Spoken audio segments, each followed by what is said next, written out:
Vamos aí já, 9 participantes.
Bom, pessoal, desculpa eu demora aí.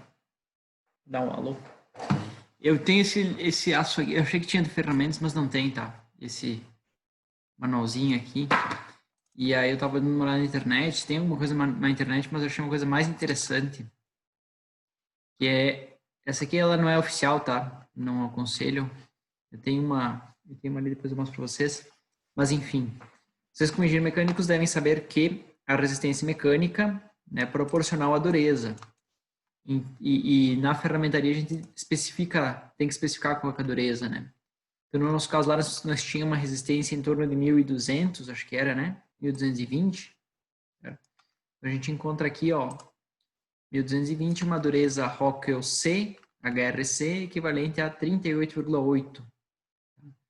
Então, dá para a gente dimensionar o nosso produto, né? Nosso punção pela dureza. Tá? Normalmente, o punção a gente chega na dureza de 45, 50 e poucos aí, né? Talvez até um pouco mais aí, por ser um aço tratado, né? Então, a gente daria para estimar né, o dimensionamento do punção nessa ordem aí. Bom, só falando de dobra. E aí acabou. O período, eu não me toquei, peço desculpas, né? Foi meio de repentino. Falando sobre a prensa, né? Prensa hidráulica, essa máquina que é bem comum a gente visualizar, tá? Ela funciona com cilindros hidráulicos e ela tem uma válvula de controle para deslocamento, certo? Porque para a dobra do tipo V, certo? Para dobras do tipo V, o ângulo, ele, a máquina regula o eixo vertical, o eixo Y vertical, certo? E o ângulo de dobra final vai ser uma correlação das alturas do punção, com a altura do matriz, com a espessura da chapa, certo? Então, o controle da máquina vai te dizer quanto ele tem que descer em Y, certo? E isso é uma relação não trivial, não é simples de tu dizer, descendo 1 milímetro aqui vai dobrar tantos graus. Certo? Então, as máquinas hoje em dia já têm um sistema mais inteligente, ou uma regra já dentro do software da máquina, né, dentro do programa da máquina, e já faz essa conversão para ti. E é comum você dobrar, é bem comum você dobrar, informar para a máquina qual o ângulo que você obteve, para ela então fazer a correção, né, para o ângulo desejado, certo? Então, no início do setup, é normal você perder, né, esse tempo, perder uma peça, né, para fazer esse ajuste, porque essa relação ela é muito sensível. Qualquer décimo de milímetro que variar lá no Y vai variar consideravelmente o ângulo. Tá? Então, essas máquinas, elas não são...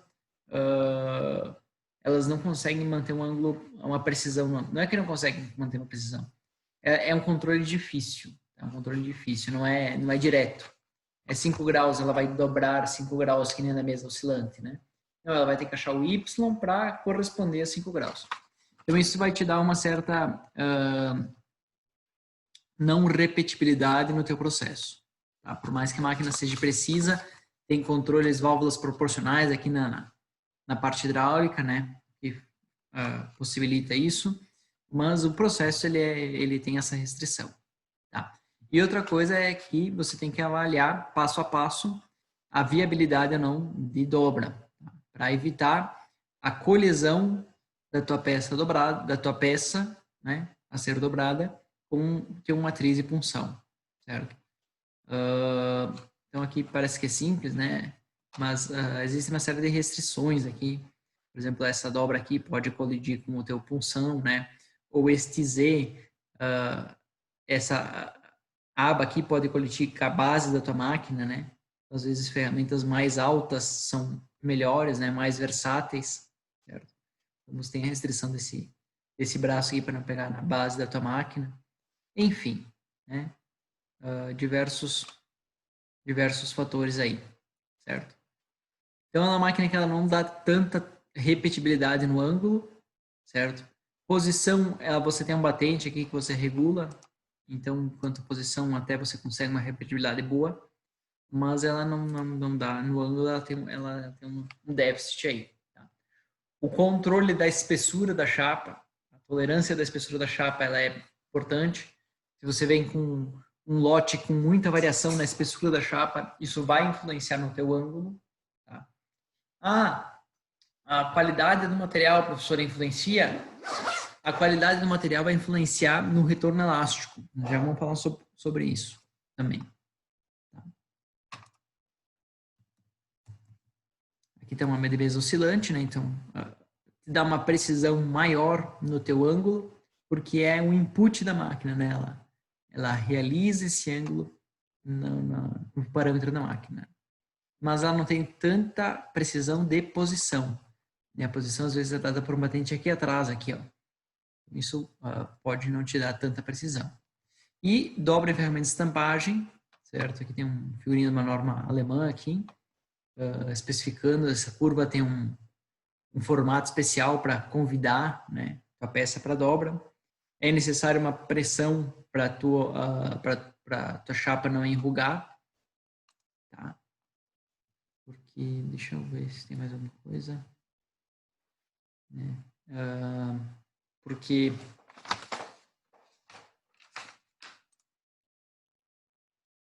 outra câmera. Aqui. Ô, professor. Diga. Tem umas máquinas douradeiras da CNC que ela tem tipo um laser que ela dobra e ela vai verificando o grau. E quando ela para de dobrar, ela verifica. Se não tá, ela dá mais uma calcadinha assim, até acertar o grau. Isso, mas só que são caras, né? Eu nunca... Sim, mas eu quero que vocês entendam que isso é uma ferramenta de controle por causa da deficiência do processo, entendeu? Isso que eu quero dizer. Exatamente. Isso então mesmo. Você tem que gastar mais dinheiro com o controle por causa da deficiência da máquina. Mas é isso aí. Hoje em dia já tem tecnologia de câmera, né? Visão, sistemas de visão. Era tipo calcula, ela, como o senhor disse, tipo, ela calcula se o ângulo tá naquele que tu pediu ali. Ela, tipo, cada dobra rapidamente, assim, instantaneamente, ela vê se tá na Isso. posição certa, o Isso ângulo. economiza um tempo significativo do operador, né? Porque quem trabalha em dobradeira sabe que cada dobra você tem que conferir, né? Sim.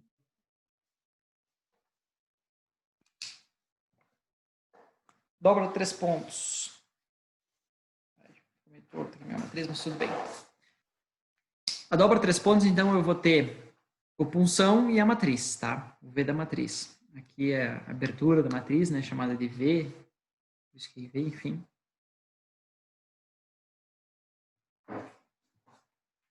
Isso nem era hora de falar agora, mas tudo bem. Então isso aqui, pessoal, é a minha condição. Já desenhei ela, né, um pouco simplificada, mas eu vou simplificar mais. Eu vou fazer um diagrama de corpo livre, pegando só a minha chapa. Certo?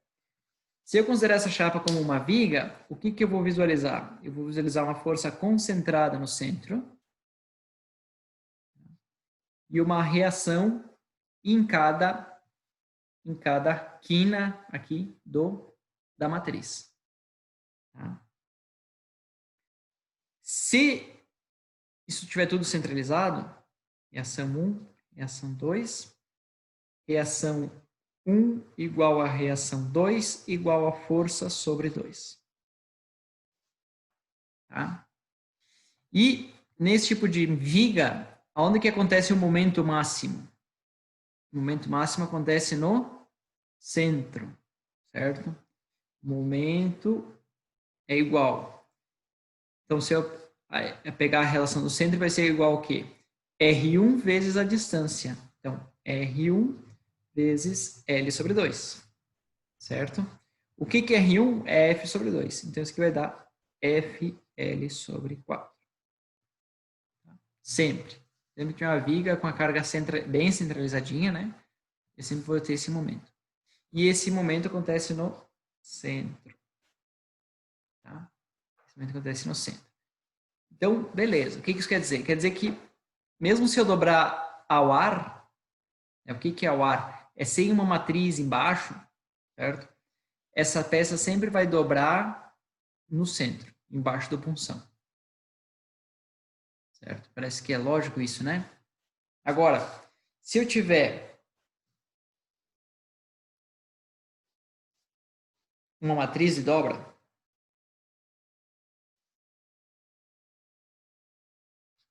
vou colocar uma chapa aqui no meio.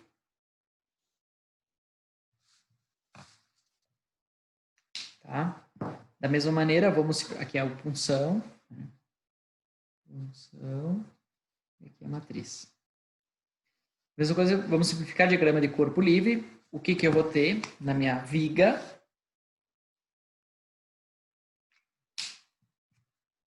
Tá? Bom, eu poderia simplificar, né?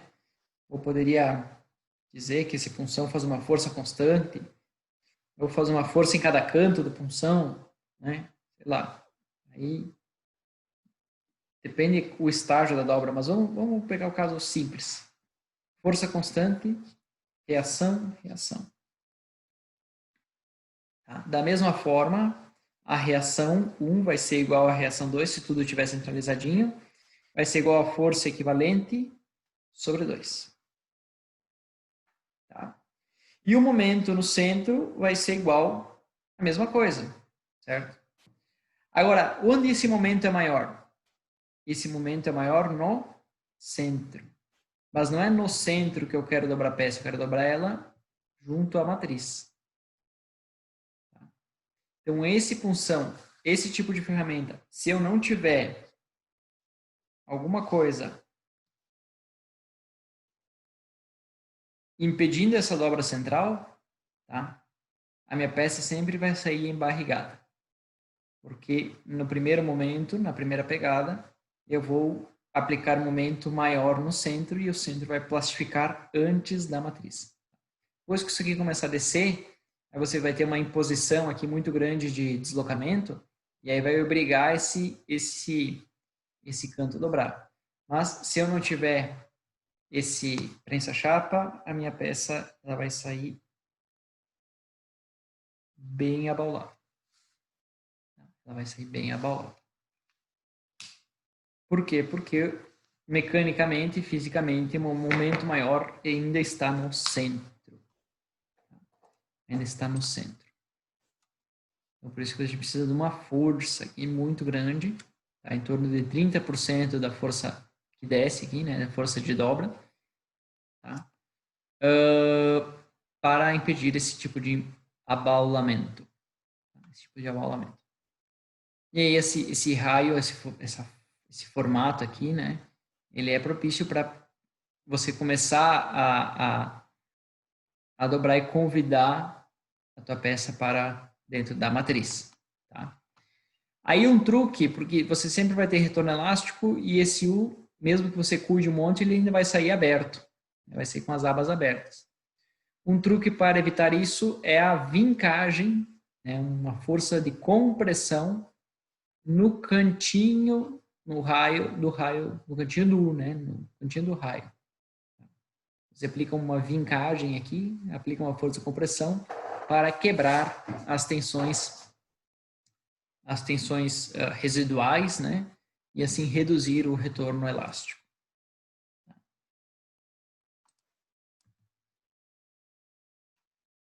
Então, uma ferramenta progressiva também, né, aplicando a dobra, tá?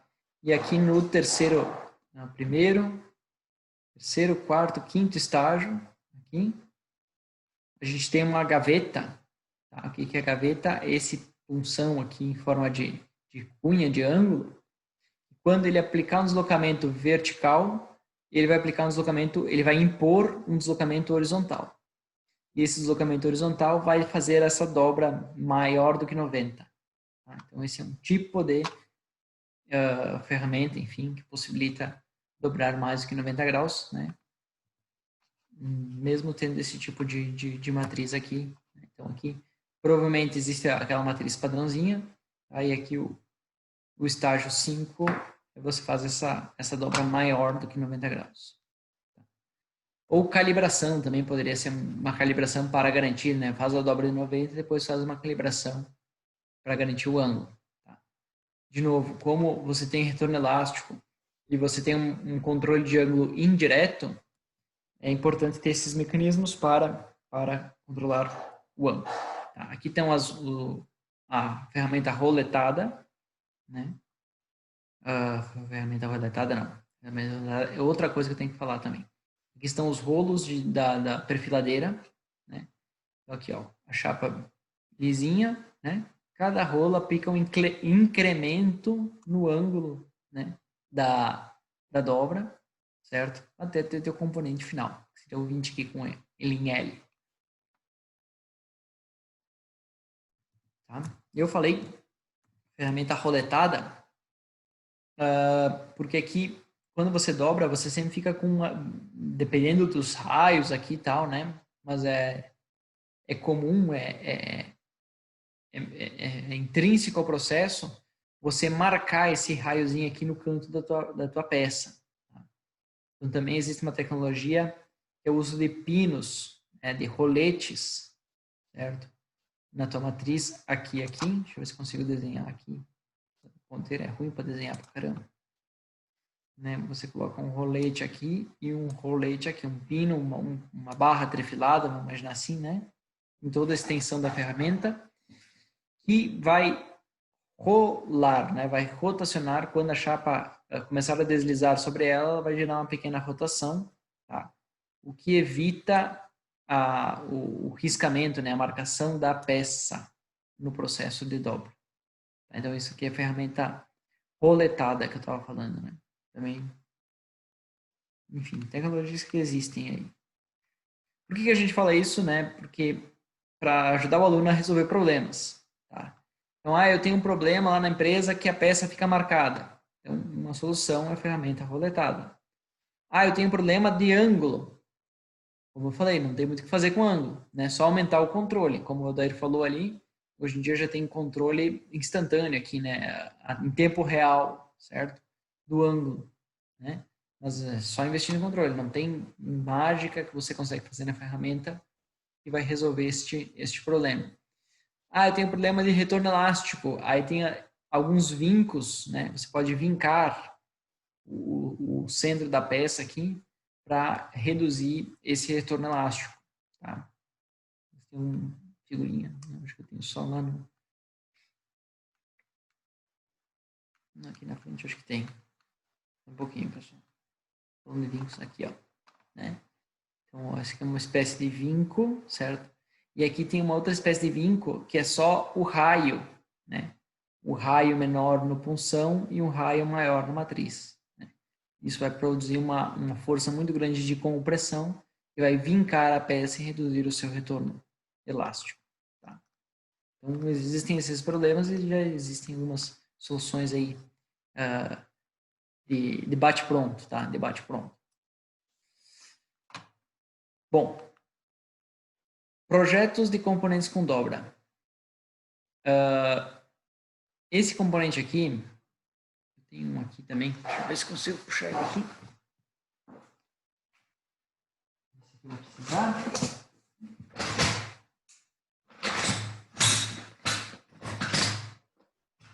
Isso aí.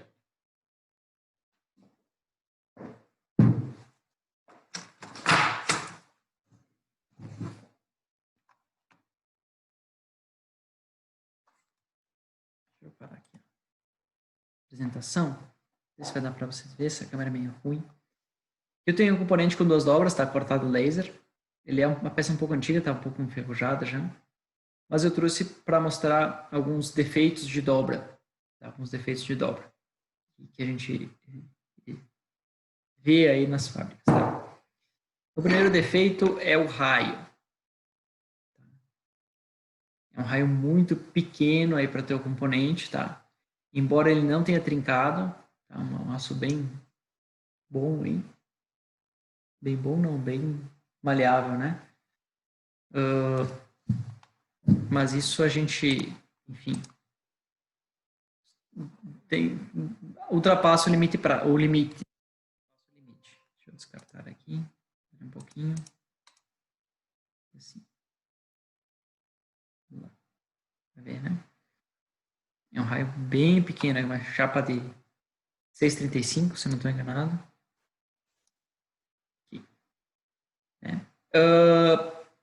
Então aqui, ó, raio de dobra prático, tá? 2 vezes a espessura. Não importa quem te pedir, você como engenheiro, a resposta que tem que estar na ponta da língua é: qual é o raio de dobra do material? 2 vezes a espessura. Certo? Eu sempre conto de um amigo meu que foi fazer uma entrevista de emprego nos Estados Unidos e eles fizeram essa pergunta durante a entrevista de emprego, né? Ele era um cara que ia avaliar fornecedores, enfim, e aí pediram qual que era o raio de dobra de uma chapa. Ele disse que trabalhou com chapa, né, muito tempo, estava no currículo dele e tal. E eles, então qual que é o raio de dobra de uma chapa? E ele disse, depende, não sei o que, caso a resposta do brasileiro, né? E aí no final da resposta ele disse, mas a indicação, né, a primeira escolha é 2 vezes a espessura.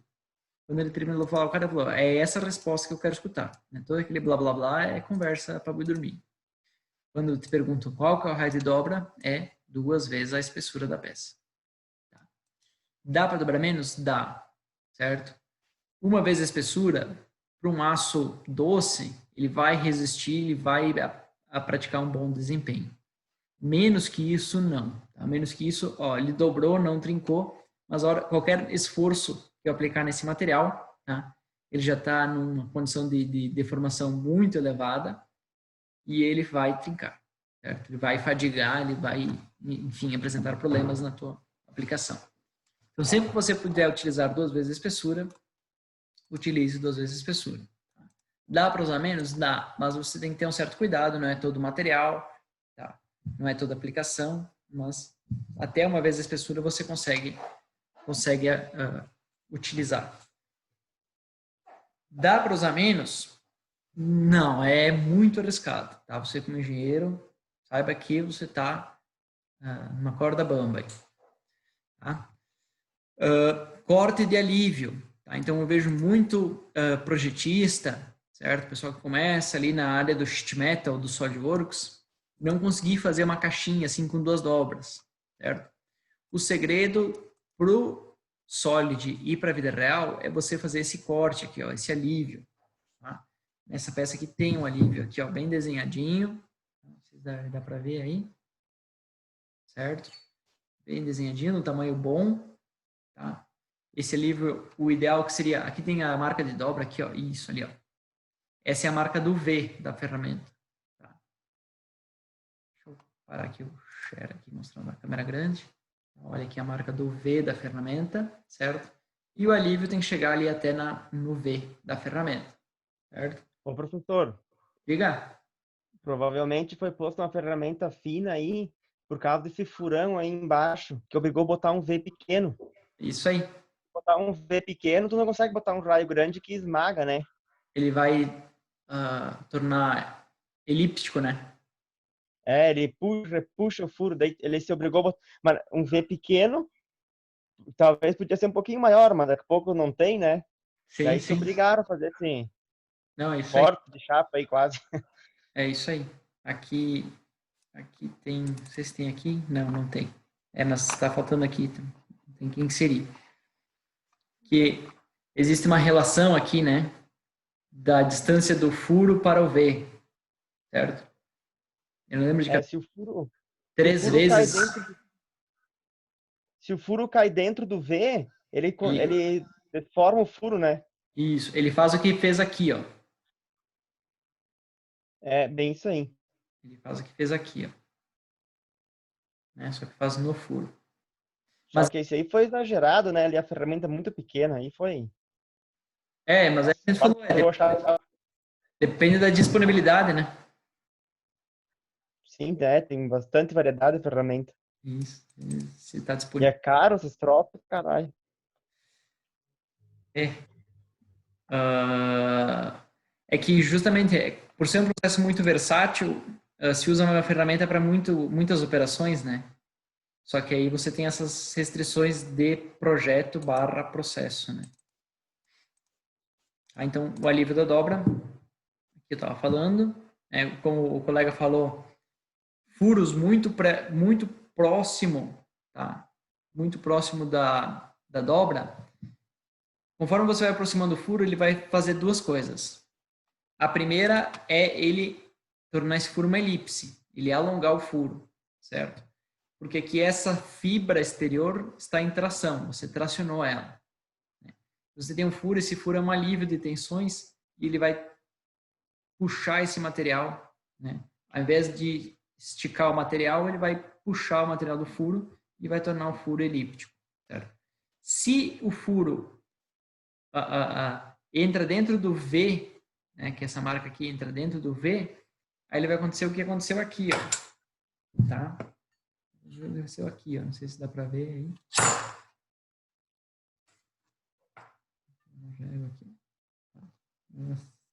Aqui. Não sei se dá para ver. Aí ele vai, enfim. Ali no alívio, dá pra ver um pouco no alívio como é que ficou. Ele É, puxou, dobrou junto. isso. Também você vê. O alívio até que tá bem. O alívio tá. Né? Mas enfim. Dobra em ângulo também no projeto é normal ter, mas o que acontece numa dobra em ângulo? O comprimento, a área em contato de um V e do outro lado, elas são diferentes, certo? São diferentes. Ou seja, quando meu punção começar a dobrar, eu vou ter uma reação num lado e outra reação no outro. Tá? Dependendo de quão maior é um lado em relação ao outro, essa peça aqui, quando eu começar a dobrar, ela pode atravessar. E minha dobra não pode não ficar paralela, né, à superfície. Embora esteja tudo assentado, tudo certinho. Quando eu começar a dobrar, naturalmente, tá, o material vai ceder para uma região mais confortável, né, menor resistência, e ele vai sofrer uma inclinação nesse sentido aqui, ó, tá? Reduzindo, tentando igualar o comprimento desse V com esse V. Então, isso é outra questão de projeto, ali um detalhezinho de projeto que e influencia bastante, tá? Não tá aqui também. Então, furo não tá aqui, a questão das diferenças ali da aba não tá aqui, tá? Espaço para proporcionar retorno elástico, tá? Então, essa pecinha aqui, ela foi desenhada já com esse espaço, tá? Então, ou seja, a gente faria essa dobra aqui primeiro, certo? Você vai ter que dobrar mais do que 90 graus para ela ficar 90 graus. E depois faria essa segunda aba maior aqui, ó. E ela vai ter um espaço, ela vai correr dentro da chapa, né? Mais do que 90 graus, para depois retornar 90 graus. Tá? Então, se você modelar isso de bico, ou uma encostando na outra, você nunca vai conseguir os 90 graus, porque ele vai bater na peça, certo? Pode até deformar aí uma aba em relação à outra, vai bater na peça e retornar a menos do que 90 graus. Então, isso é outro cuidado que tem que ter no projeto. Tá? Dobramento, cálculo de comprimento desdobrado, embora os softwares façam, a gente vai fazer na mão, né? E o software ele utiliza um fator chamado de fator K. A gente vai calcular esse fator K e mostrar, enfim, o que ele representa. Tá? E no sentido de laminação, certo? Sempre que possível, projetar peças dobradas a 90 graus no sentido de laminação. Tá? Vocês têm uma dobra só? Não tem nenhuma peça com uma dobra só aqui também comigo. Uma fotinho. Aqui. Essa aqui. Tá. Por quê, pessoal? No sentido de laminação, o teu material, a gente vai ver isso quando estudar estampagem. Eu não falei muito na laminação, mas quando a gente falar de estampagem, eu vou falar um pouco mais, tá? Os grãos, eles ficam alongados no sentido dos 3 metros de comprimento, no sentido de comprimento da chapa, certo? Então, como eu vou tracionar essa fibra exterior, certo? E comprimir essa fibra interna, é sempre indicado que essa dobra ocorra perpendicular ao sentido de laminação, ou seja, o sentido de laminação, né, no sentido que eu estou mexendo o mouse aqui. Deixa eu botar uma setinha aqui para ficar mais didático. Esse aqui, que setinha michuruca, barbaridade. Vou botar um setão aí, isso aí, vermelhão aí para mostrar. Né? Então, sempre que possível, utilizar dobras, né, no sentido perpendicular aí à laminação. Tá? Isso vai garantir que você, vai garantir não, mas vai evitar de ocorrer trincas aqui na parte de compressão. Na parte de compressão. Embora, né, tudo tem que ser avaliado no teu projeto. Como o teu material ele é mais resistente nesse sentido, tá? Se o teu componente exige um esforço, principalmente de fadiga, no sentido do perfil, aí é mais indicado você manter o sentido de laminação no sentido do esforço, tá? Se ele é crítico. Mas se a tua dobra é crítica, se tu quer garantir a tua dobra, você dobra a 90 graus. Então, vocês como engenheiros, vocês fazem essa análise, enfim, e encaminhem para a fábrica, né? Mas já sabendo dessas condições. Tá? Se dobra sempre no sentido perpendicular ao sentido de laminação. Sempre que possível, né?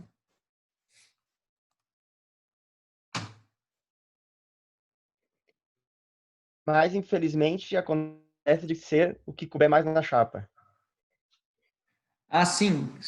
O possível depende da... Infelizmente, é isso aí que acontece. Depende do layout, né? Depende do layout enfim. Mas tem casos e casos, tá? Tem o caso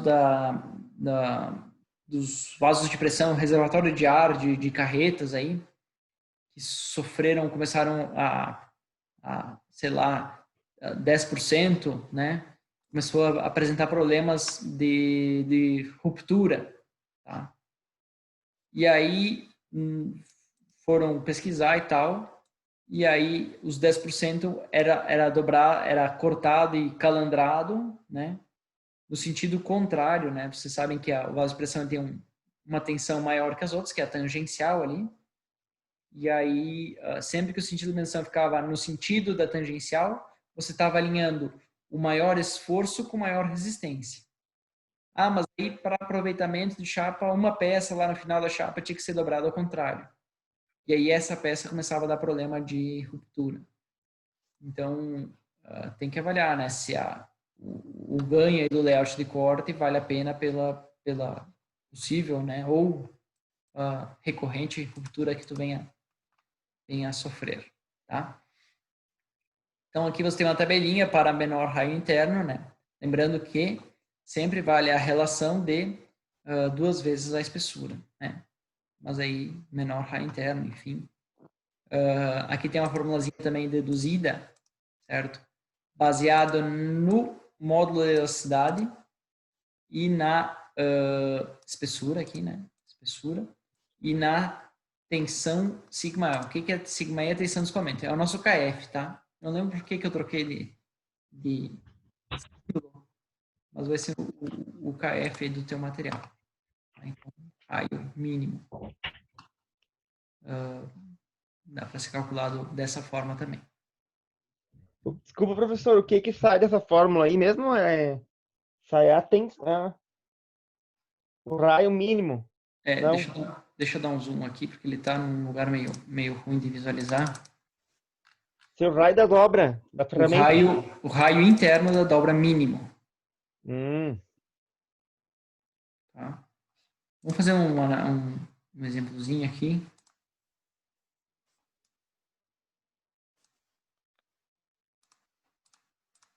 Ele então, esse aqui é 6,85, tá? A espessura desse material. Ele é um material doce, eu vou considerar 190 gigapascal de módulo de elasticidade, tá? Dividido por 2, dividido, e a tensão de escoamento, isso aqui é um material mole, 180 megapascal, aí tá tranquilo. Eita, o que eu fiz de errado aqui? Vou fazer de novo, 6,35 vezes 190 mil.